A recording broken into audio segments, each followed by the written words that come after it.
Hey, what's up, everybody? Today we're looking at comics, mostly kind of black and white gag comics, pretty much. But before we do that, just real quick, I make my own comics. I'm Herman Hermona, by the way.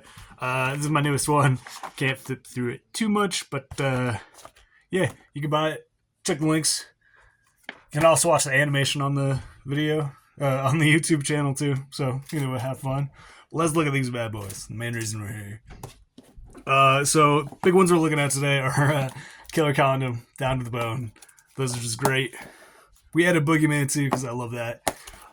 These are not well, I mean, they're comedies, but these are full story, bunch of like 8-pagers or something like that. These ones, National Lampoon. These are single page gags, single panel gags usually. We got Heath Robinson. He does cool stuff, reinventing the First World War. He does weird illustrations like this of like contraptions of weird ways of war. Unfortunately, it's tiny illustrations. Are like, if you're into like tarot card, it's like tarot card size when you actually look at it. But I mean, it's pretty dope. Kind of very Dr. Seuss type stuff. Right. He's just got different illustrations and stuff. He's a great artist. Like fine art of making war film. Like he just does all these crazy little preparing the popular film for a tube soaring over Reims Cathedral. Like just weird, crazy illustrations. I love it. I'll flip through it time to time and just kind of check out some of the stuff he's doing. Let's see, is that showing up good? Oh, here, I'll lower it just a little bit. Bring it up. Like rejected by the Inventions Board. He did a lot of these, like rejected by the Inventions. Yeah, other ones. His characters are just hilarious. Great shape. And then very stringy architecture. Love that. Usually you don't see him that much dark in his pieces. But it's a cool one. I wish I had it a little bit bigger, but look at that, man. They're just so expressive. Great storytelling and all the shape work, too. And then again, you get that signature kind of like thin frail of inventions with more rounded characters. It's great. It's awesome. Heath Robinson, he did a bunch. He did a bunch of crazy stuff. Like, great illustrator. Love him. Let's go to National Lampoons next, because it's like, again, kind of like the same thing. Just one page, one panel gags. National Lampoons, everybody thinks it's like, oh, they didn't do that crazy stuff. They were wild. Check out National Lampoons. Like, they were uncensored, pretty much. I got this. I got another National Lampoon thing that we'll go through next, but that great stuff. Yeah, like, you can tell. It's hilarious. The cover is him just watching time go by. That's fucking miserable for anybody, and it's just great. All, like, multiple artists, they just took all their little strips from it. Of course, the first page we opened to, so carpentry wasn't good enough for Mr. Big Shot. That's great.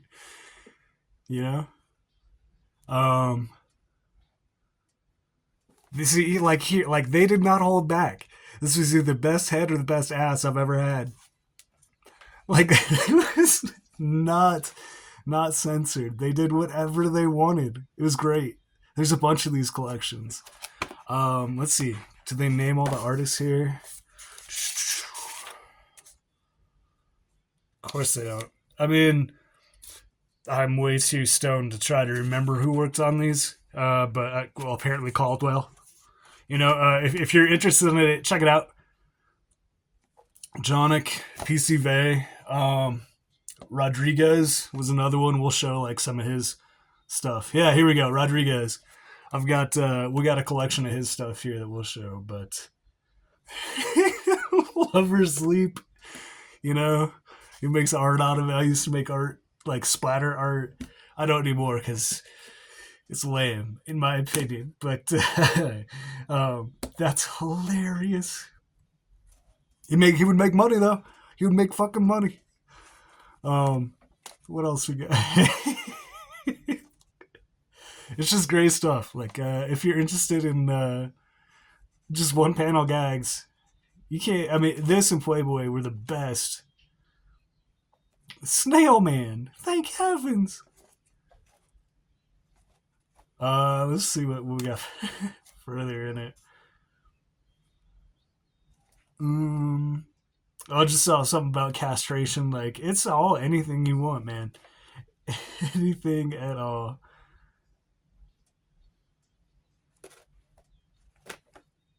You know, it's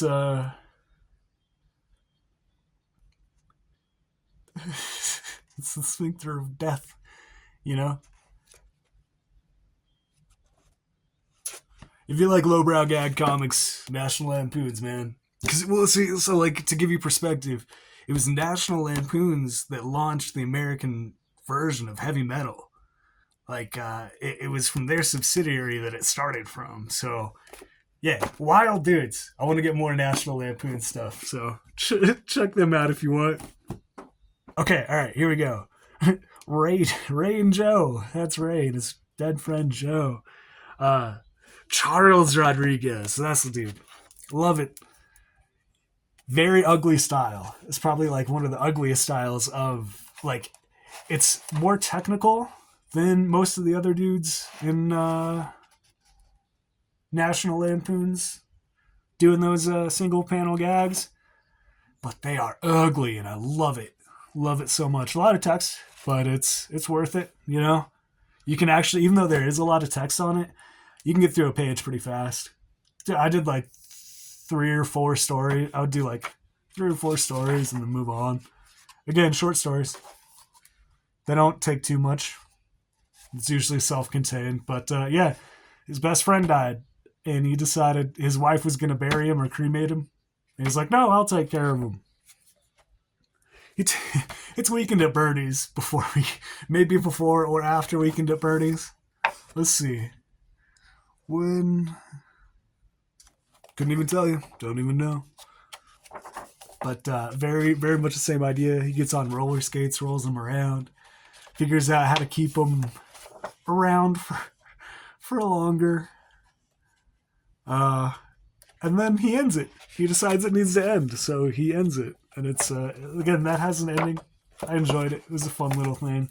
There's also Deidre Callahan, who's like, it's terrible humor, too hideous for publication. And the whole story is about people trying to fix her, and they just make her uglier and uglier and uglier. It's a wild story. Their humor was nuts. So if you appreciate the darkest humor, go for it, man. Anything National Lampoons, you're probably gonna enjoy. All right, yeah. Let's check out some a longer story. So Gregory, dope. Piranha Press. They did a bunch of dope stuff. I'm pretty sure that was Eastman's. One of the ones that Eastman started, but they printed a bunch of great things back in the day. Gregory being one of them. It's a great little black and white comic. It's about a little dude trapped in an insane asylum. You don't know his age. Like, he looks like a very much baby, but his age is kind of ambiguous of how long he's actually been there. But it's just little short stories about about his life in here.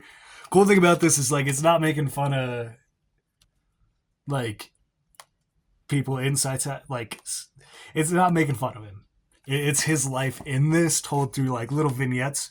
Some of them hilarious. All of them are great. They're all really, really funny. Up until the end one, like, it pays off. If you're interested, like, check it out.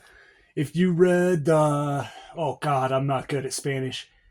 Parasuelos by Carlos Jimenez. Very similar thing of, like, small vignettes of life. But the end, the final story really kind of ties it in a bow. That's great. But God, great artwork too. Like ink and pencil. You know what I'm saying? Like, ink lines, and then his shading done by like pencil or color pencil, something like that to give it that texture. He doesn't say much. It's mostly grunts, and it's about the people that he takes care of, that like take care of him. He has some friends. He's got Herman the Vermin. I'd already had my name before I read this comic, but I thought it was very fitting to find.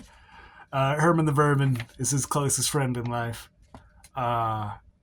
He gets killed a few times, but always finds a way coming back. Like, exactly, he's talking, explaining life, and then, pow! Dead as fuck. So it's just stuff like that. Really, really cute little vignettes. It's spring! Oh boy! He's going wild. He's so happy. And then the reason why he's happy is they just open the window. And it's like, yes! It's spring. And that's his happiness. Look how stoked that little dude is. That's his happiness in life. So even though he's here, he's happier than most people. You know, the regular people, the doctors, they're kind of portrayed as the less connected to reality ones than he is sometimes. But they do care about him. They do take care of him. It's really great. So if you're interested in it, Gregory, it's a great little collection. All the stories in this. Die Laughing. Let's check that one out. This is the one that kind of kicked it off. This one, like, the reason why I'm showing you guys kind of these comics, the black and white gags, is they inspired that. Pray Through the Night, the newest comic I made. I did it in full color, but it's totally coming from these just simple, stark drawings of just batshit dark stuff. And that's where that started. All right, so Die Laughing. Again, just a bunch of one-shots, little page, usually a page long, stories by Andre Franklin. He worked on the dude in the red. Spiro? I'm going to call him Spiro. I don't know. I am a barely out of the backcountry American, so I apologize for not knowing how to say things. Yeah, this dude's, worked on him. Love his style. Love his later style on the goof. Yeah, dude, the freedom of this line. Love it. Just the energy that fucking shoots off everybody. Like, he could have done like one or two. And and usually in these like strip formats, that's what you do see. Simplified like 1, 2. But he said, nah, I'm gonna give you all the fucking energy. And I love it. So this whole collection it's like this. It's got the same energy. It's all in black though. I kind of wish he had left some space open, but I get it. It totally goes against the whole thing. But I just love this style with the dark, like the dark humor of this. Let's show some comics. Just beautiful, beautiful. I had watched what is it called? The Thief and the Cobbler, the recobbled version again for like the 100th time in a row. There's a scene that looks a lot like this, and I just crack up every time I see it. Like, okay, so yeah, easy start to it. Oh, it's a new fancy chair, and then there's a lot of dark stuff in it. It's not the highest level of comedy, but it's comedy that you don't expect. Like a lot of it, you don't see coming, right? Like I wouldn't have guessed it was Thin Ice at the beginning of this. Like he's good at hiding the payoff until the final 1 or 2. And the lead up is like, you're going, ha ha ha. And then it's like, oh, it's a self-shooting gun. So it kills the hunter. He does a second gag, the even fancier version. Same idea. He just, again, just his dark thoughts, dark humor, dark satire. One thing I will point out, because of the stuff that I'm working on, look at this. I love, so I was saying, like the energy and everything. Look at the energy of these plants. Ooh, so good, right? Love that. Love the silhouette. It's just a silhouette, and they're fucking jumping off the page. Look at all those. Dude's master at silhouettes and humor. And non-silhouettes. You see his regular stuff, and it's like, wow. That's fucking great. Very dark humor. It gets super dark. I'm not going to ruin the gags. They are all funny and usually unexpected. But man, just look at that art. There's something else. Boy, oh boy, is that something?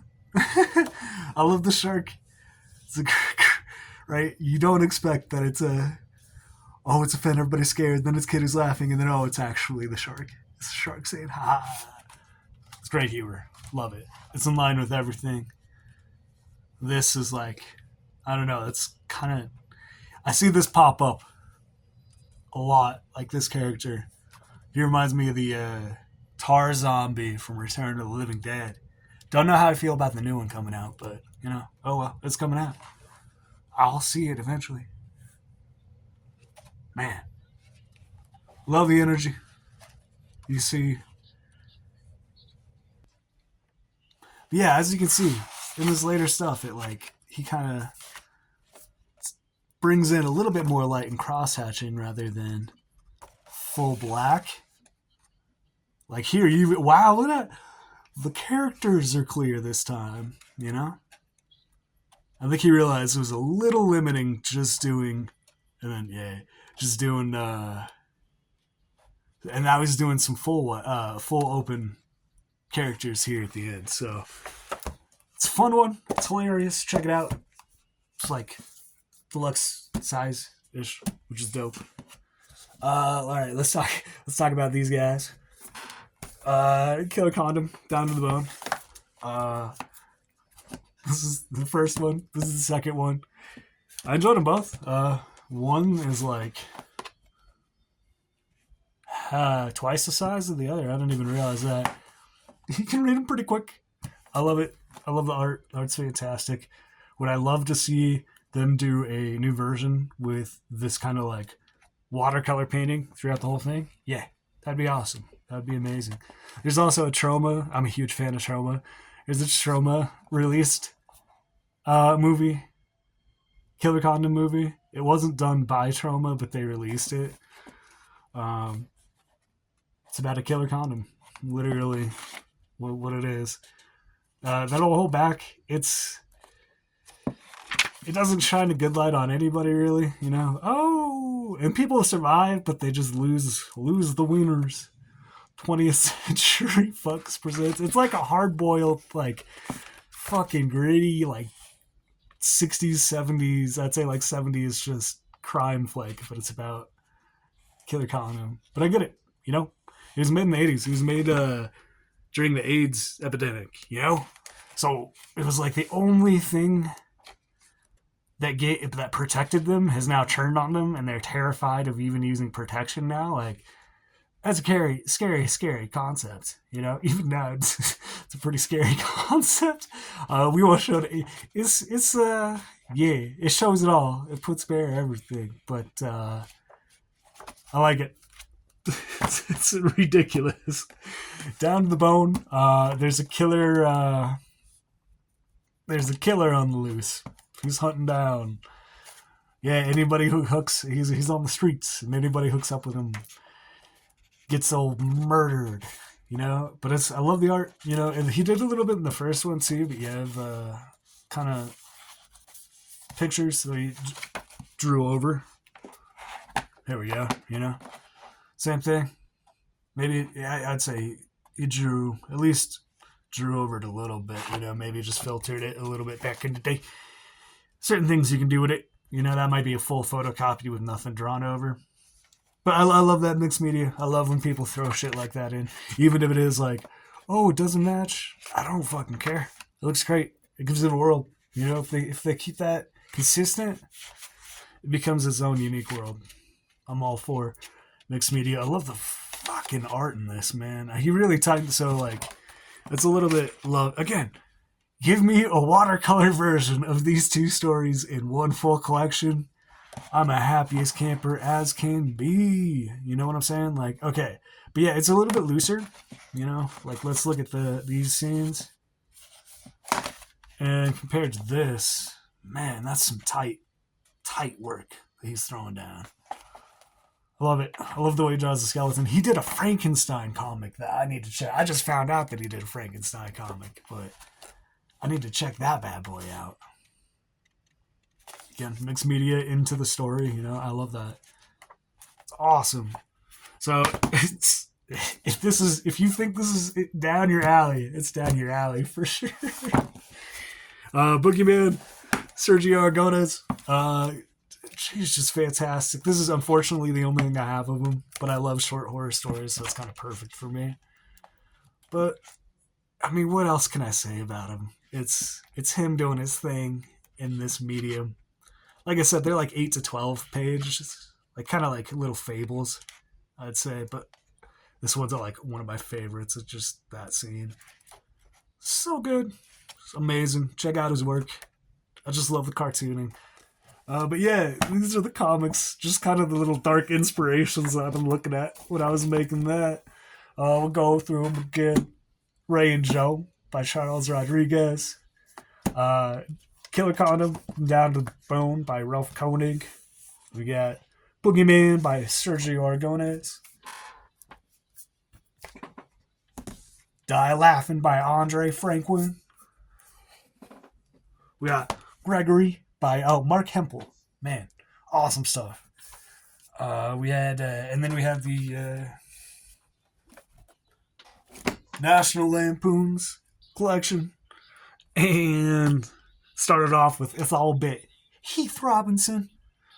So yeah, hope you have y'all a good year, and take it easy. Later.